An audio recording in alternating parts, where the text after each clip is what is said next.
waxa uu soo galay madaarka isagoo moogan inay ku sugan yihiin laba haweena oo naftiisa u ooman. muddo ayay basaasiinta waqooyiga Kuuriya daadsanayeen Malaysia iyagoona qorsheynaya inay nin shaqoolaan una ay adeegsadaan laba haweena oo laga dhaadhiciyay inay nin ku sameynayaan baranki. haweenkaas oo gacmahooda iyo maryahooda dareere kareen u ag loo mariyay lagana rabaa in nin loo tilmaami doono wejiga ay ka mariyaan. basaasiinta mid ka mid ah ayaa mid ka mid ah haweenkii maqaaxi ku ballamiyey si uu bartilmaameedka ugu qorsheeyo. markaan ma aha saliid ciyaal waxa la adeegsanayo balse waa sun ay sirdoonku adeegsadaan. xilli uu diyaaraddii u raaci lahaa kaabiga u taagan yahay ayay labadii haweenka ahaa weerarka ku soo qaadeen ninkii. kadib ninkii wuxuu beegsaday shaqaalihii isagoo caawimaad weydiisanaya. howlgalku waa socdaa iyo indha-indhaynta bartilmaameedka waxay raacayntaa kadib haweenkii gaari taksi ah. kani waa hogaamiyaha basaasiinta magaciisa daahsoonaha ama koodneemkiisu waa awoowe ama garanba.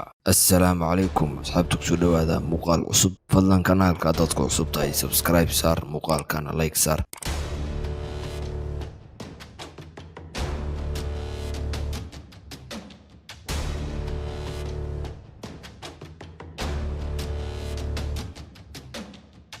Kim Jong Nam waxa uu soo gaaray Malaysia 6 Febraayo 2017 isagoona u socday Resort Island 13 Febraayo 2017 abaarihii 3 saac ee subaxnimo. waxaa soo weeraray laba gabdhood oo mid ay Indonesian tahay tan kalena Vietnamese ay tahay oo madaarka kula sugnaa iyagoona u adeegsaday sunta VX Nav Agent aaga dadka lagu baaro ee madaarka dhexdiisa ah. VX waa sun chemical ah oo halis ah lana sameeyay 1993.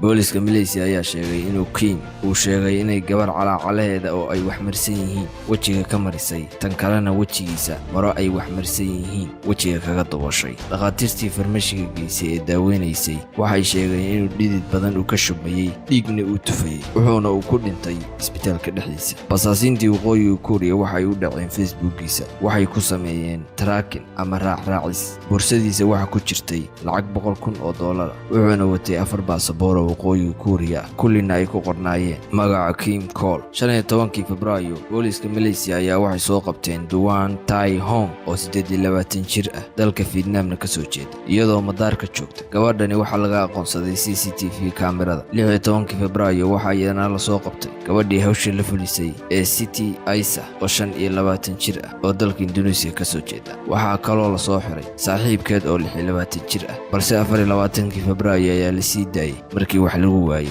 gabadhii Vietnamese ahayd waxay sheegtay in 4 nin ay u sheegeen in iyada iyo gabadha kale ay siinayaan lacag haddii ay baranka fuliyaan. barankigaas oo ah inay midood nin loo tilmaami doono gacmaheeda wejigiisa ku qabato gabadha kalena ay wejiga kaga dabasho istiraashada afka la marsado. kadib labadoodii ayaa middo meel aaday markii ay howlgalka fuliyeen waxaana CCTV kaamirada laga arkay iyagoo taksi raacaya abaarihii 3 saac iyo barkii subaxnimo. marka ay waxay ku soo laabatay gabadhii Vietnamese ahayd madaarka mar labaad sida ayaana lagu qabtay iyada. labadii haweenka markii hore waxa lagu xukumay 3 sano oo xariga kadib ayaa waxa laga gooyay 1 sano waxaana la soo saaray 2019 kadib 2 sano oo ay xabsiga ku qaateen waxaana mid walba loo dhoofiyay dalkii ay ka soo jeeday. muuqaalka intaan ayuu ku egyahay. wassalaamu calaykum waraxmatullaahi wabarakaatuh.